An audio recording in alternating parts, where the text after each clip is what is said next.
dalam keadaan sehat walafiat, selalu bersemangat, dan selalu melakukan hal-hal yang positif untuk mengisi hari-hari ke depannya. Berjumpa kembali dengan saya Sri Sumahardani, tentu di channel YouTube Sri Sumahardani dan di program terbaik saya yaitu Paragraf Sang Penyihir. Dan saat ini sudah sampai pada segmen yang ke-72. Bagaimana, sudah menonton atau menyimak tayangan-tayangan saya sebelumnya? Sudah 72 tayangan sampai dengan saat ini ya. Nah sahabat-sahabat semuanya, hari ini saya akan membacakan buku yang luar biasa yang tentunya ada hubungannya dengan seorang entrepreneur, yang ada hubungannya dengan kehidupan. Buku apa itu? Sabar ya, akan saya bacakan segera. Dan tentu hari ini penampilan saya berbeda ya. Tayangan saya sebelumnya banyak yang menanyakan, wah Bu Sri berbeda nih. Sekali-sekali boleh ya berpenampilan seperti anak muda.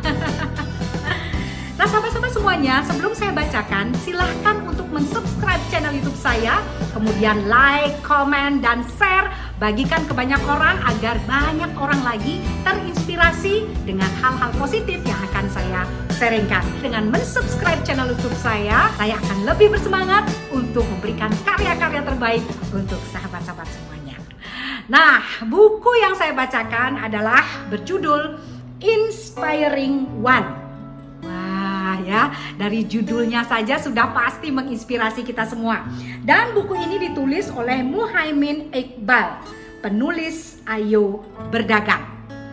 Buku ini sangat cocok untuk para entrepreneur atau yang akan menjadi seorang entrepreneur atau yang bermimpi untuk menjadi seorang entrepreneur, karena dalam cover buku ini sudah ditulis membangun jiwa entrepreneur, kiat sukses dan mulia dalam usaha dan kehidupan. Jadi usaha dan kehidupan itu sangat berjalan berdampingan. Bagaimana menurut cerita buku ini? Saya akan bacakan segera. Buku ini sudah lama saya beli, sekitar tahun 2012, bahkan di sini jelas tercatat Kamis 11 Oktober 2012. Sudah lama sekali ya, hampir 10 tahun berlalu. Tapi ketika kita baca buku ini masih sangat relevan untuk kita lakukan saat ini karena itu menceritakan tentang kehidupan. Buku ini terdiri dari 5 bagian. Bagian 1, kesadaran dan tekad langkah awal. Bagian 2, persepsi kita berbuah keyakinan. Bagian ketiga, ide adalah sebuah berkah. Bagian keempat, kerjakan dengan sungguh-sungguh. Bagian kelima, asah terus keterampilan kita. Nah, kalau saya lihat buku ini banyak sekali menghadirkan cerita-cerita inspiratif. Dan cerita-cerita ini diambil dari kehidupan sehari-hari, baik yang langsung berhubungan dengan dunia entrepreneur ataupun kehidupan-kehidupan yang sangat erat hubungannya dengan dunia entrepreneur. Saya akan langsung bacakan di halaman 72 yang berjudul Apakah Mimpi Anda Berwarna? Kayaknya seru ya. Kalau menyimak tayangan-tayangan saya sebelumnya, ada judulnya Apakah Mimpi Anda Mandul? Kalau sekarang judulnya Apakah Mimpi Anda Berwarna? Seperti apa? Saya akan bacakan segera. Pada suatu pagi, seorang anak kecil bercerita penuh antusias kepada seorang seusianya tentang mimpi indah yang dialaminya tadi malam. Dengan polos, temannya pun bertanya, apakah mimpimu tadi berwarna? Si empunya mimpi ragu. Aku tidak ingat, tapi aku tahu pokoknya itu indah.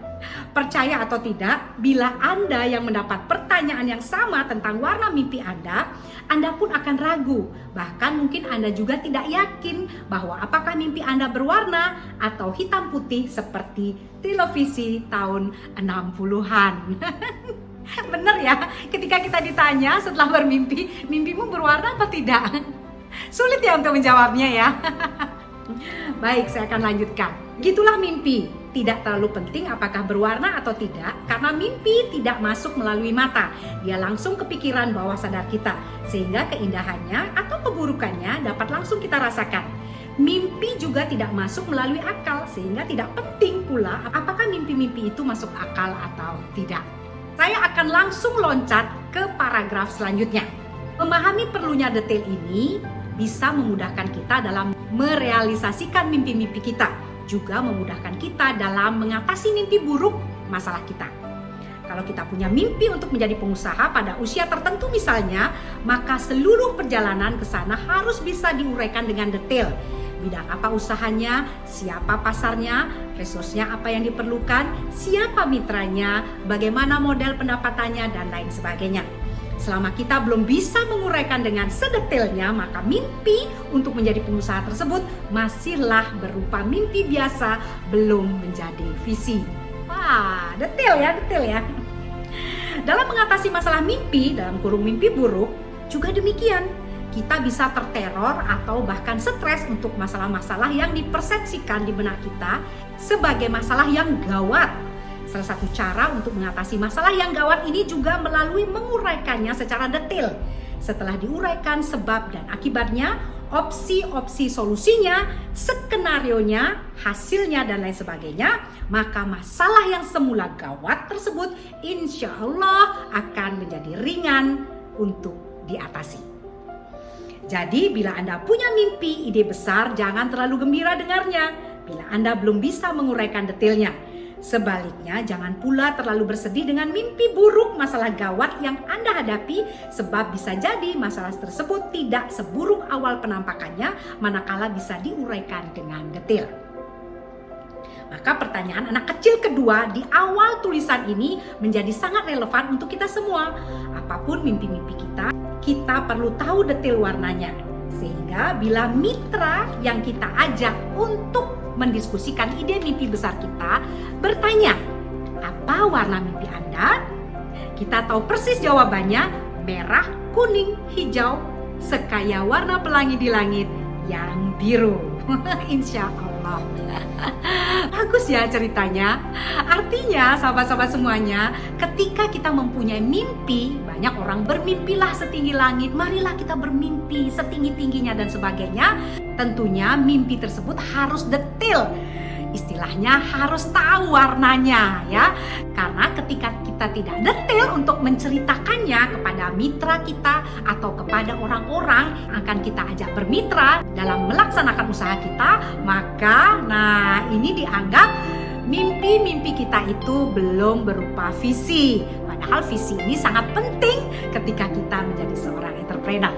Begitupun sebaliknya, ketika kita mempunyai mimpi yang buruk, jangan dulu merasa gawat.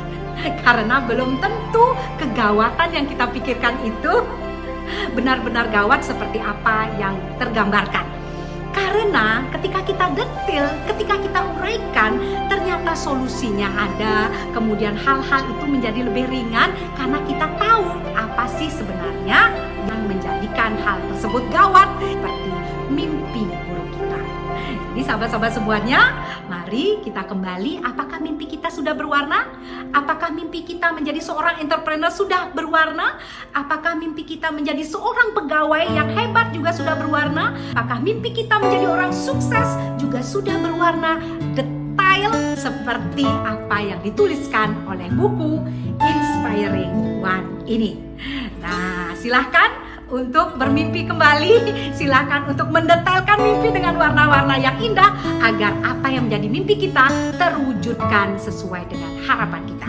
Sampai di sini dulu, mudah-mudahan kita semua menjadi orang sukses dan tentunya bermanfaat bagi insan di dunia ini. Salam senyum sang penyihir, Sri Subhandani.